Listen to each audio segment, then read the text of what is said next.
Hey guys, welcome to my channel. Last week we talked about how, for the love of God, business is personal. It stems from personal relations, it stems from friends and family, acquaintances. So, my one true call was that, business is very, very, very, very personal. Don't be told otherwise, guys. Now, this week, I want to delve in.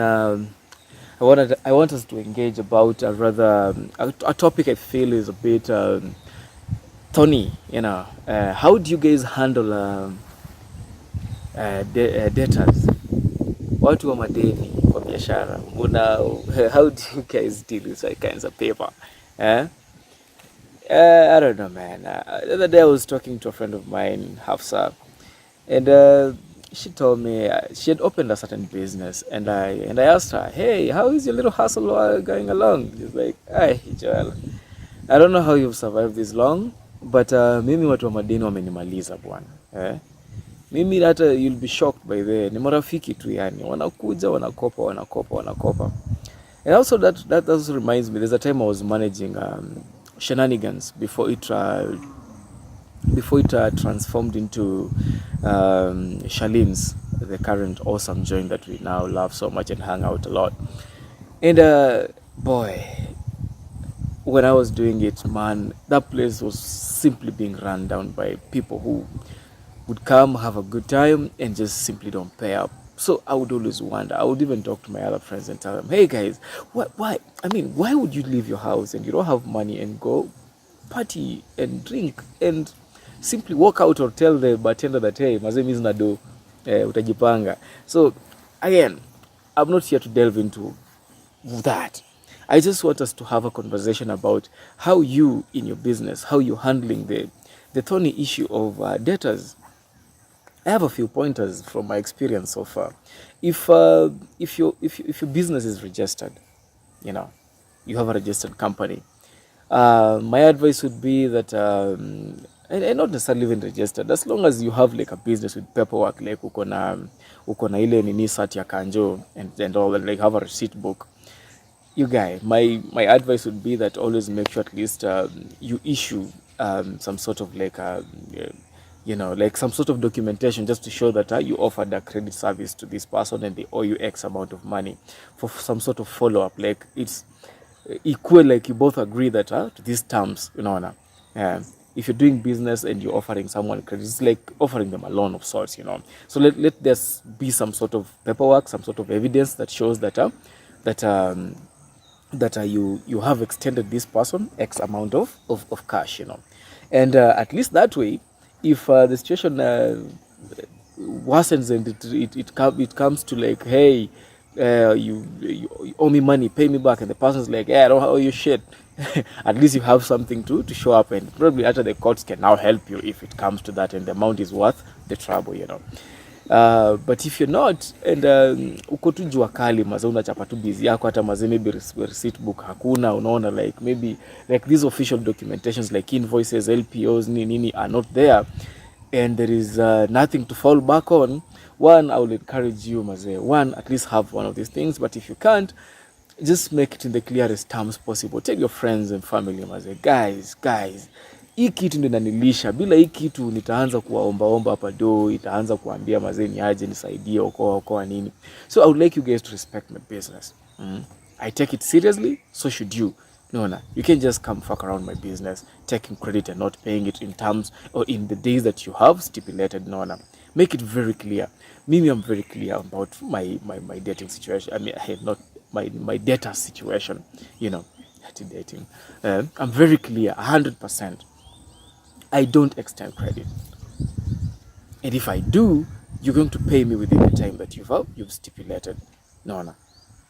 Okay, of course, I understand. I'm not like, not everything is cast in stone. I extend latitude sometimes. Like I extend some grace period sometimes, but you have to be understanding, Pia. Business it comes and goes, it's up and down. So you have to be understanding to a little bit extent, but you can't be too understanding. If you're too understanding, it's at your own detriment. No. So you can't be too understanding. If they promise to pay, they should pay. So credit is thorny, and if you're dealing with family, you have to be, guys, people have to respect what you're doing. If they don't, when do utaumia at the end of the day? So make sure that your friends and family, and don't extend them credit, and don't. And you have to be what I usually call a very good judge of character. You have to, there is no choice. Ule mse mwenye anadai umkopeshe kitu ya so 2 ya so 3 hana leo, afadhali wacha tu asinunue basi. It's as good, cause kataki kupatia pesa, nataka kwenda na product yako, utarestock aje? No.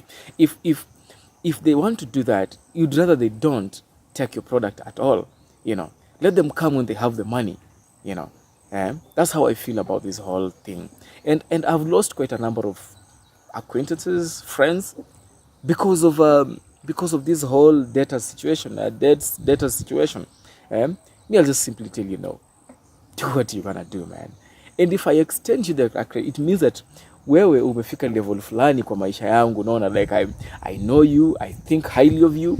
So ukiniangusha, I will come hard at you. For not respecting my business, that's for one. And two, for not keeping your word, unaona. And the only reason I extended you that credit is because I think of you as a friend, unaona. So or a family, or that we are in such a corporate business situation that I believe should be respected, because sometimes the only people I'm come to really comfortable extending credit is the B2B kind of business, like business to business. I have a couple of corporate clients that I deal with, and for them I'm a bit of comfortable because there is the whole paper trail, they have to raise LPOs, there is the invoices, there's delivery notes, and there's all that kind of paperwork. And in the advent that a corporate starts pushing, extending my deadline, my payments, I just simply walk in there and raise hell till I'm paid. Or I refute services. I just don't grant them the next service that they need till my previous payments are catered for. It's in the same reason that I'm really scared of doing tender business with the county governments and hizi mashirika za serikali bwana. Mimi niko pesa yangu ni kidogo bado. I'm not ready to wait for 2 years to get paid, and then the government changes and the new asshole in place just simply doesn't recognize you as a service or as a vendor. Mimi siko tayari kwa hizi mashida bwana. I'm not ready. I think the only time I'll be an entrepreneur is when I have a godfather in there, for real.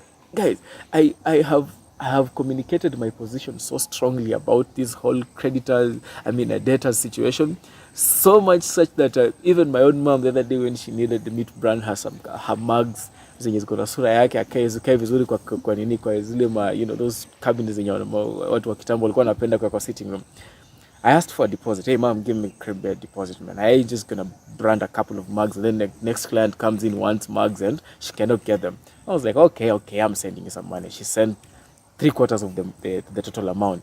When I was done, I told her, hey, your mugs are ready. Unapata aje? She was like, oh, someone is coming to collect. And that person, before that person came in, mom sent me all the money in full. Hey, bana, if I can get my mom to toe the line, bana, wewe ni nani bana? Just let you respect other people's businesses, respect your friends' businesses, and mimi story ya deni by the way sijui itakuwa imefanyika aje.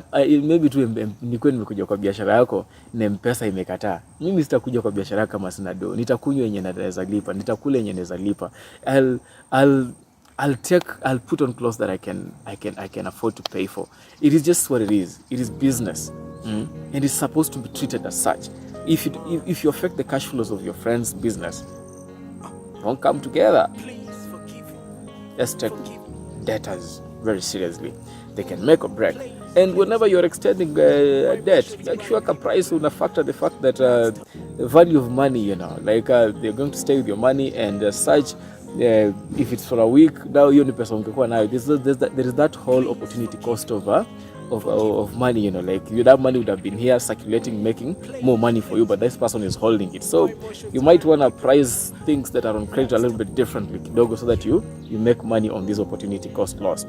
Yeah, that's it for this week, guys. Oh yeah, again, this is my old man.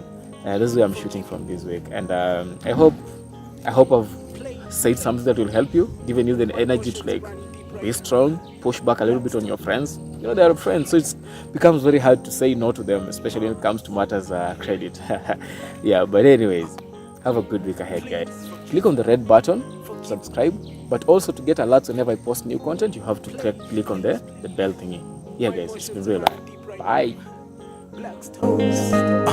Yeah, for 6 years I left my mama, went to Z. Fortunately, I came back with this ill flow that I possess. I remember nights we never fed. My mom breaking stones to fix us a plate on a table. The life she gave us, no one could ever repay her. I pray for the grace from above to be full in the bed as I forgive me for the things I had to do to see tomorrow.